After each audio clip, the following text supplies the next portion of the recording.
Evet değerli kardeşlerim, kitabımızı okumaya devam ediyoruz. Kürdistan neresidir? Tarihte bütün Kürtlerin oturduğu coğrafyayı kapsayan bir Kürt devleti, yani Med İmparatorluğu ve Emeviler de dahil olmadığı için kapsadığı topraklar üzerindeki iddialar grup ve kişilere göre farklılıklar göstermektedir.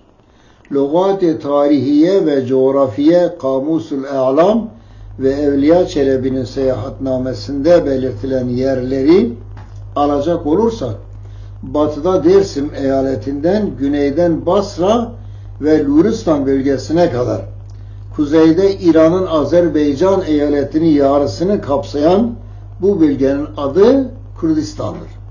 Günümüzde Kerkuk, Musul, Kirmanşah, Dicle Nehri'nin doğusu, Musul'dan sonra Fırat Nehri'nin batısını takip eden bölgenin tümü Kürdistan'dır. 1896 yılında yazılan ilk Türkçe ansiklopedik sözlük sayılan Kamusul E'lam Kürdistan'ı şu şekilde tarif etmiştir.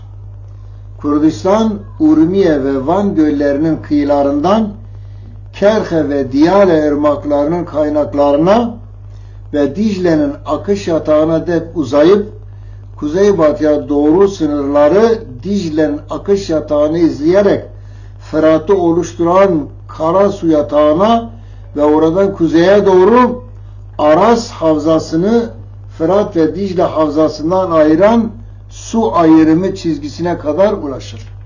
Bu itibarla Osmanlı İmparatorluğu'nda Musul vilayetinin büyük bölümü, yani Dicle'nin solunda bulunan yerleri ve Van ve Bitlis vilayetleriyle Diyarbakır ve Mamuratül Aziz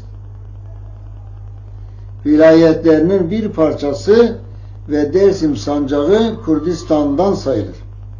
İran'da da Kürdistan adıyla bilinen eyaletle Azerbaycan eyaletinin yarısı, yani güneybatı bölümü Kürdistan'dır. Böylece Kürdistan, kuzeydoğu yönünden Azerbaycan, doğudan Irak Acemi, güneyden Loristan ve Irak Arabi, güneybatı yönünden Mezopotamya, kuzeybatı yönünden de Anatolia ile sınırlıdır. 17. yüzyılda yazılan Evliya Çelebi'nin seyahatnamesinde de Kürdistan şu şekilde tarif edilmiştir. Kürdistan büyük ülkedir.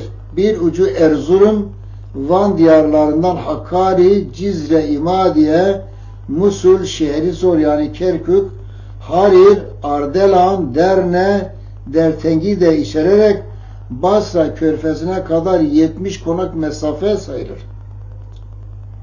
Değişik zamanlarda yazılan tarih ve çizilen haritalara göre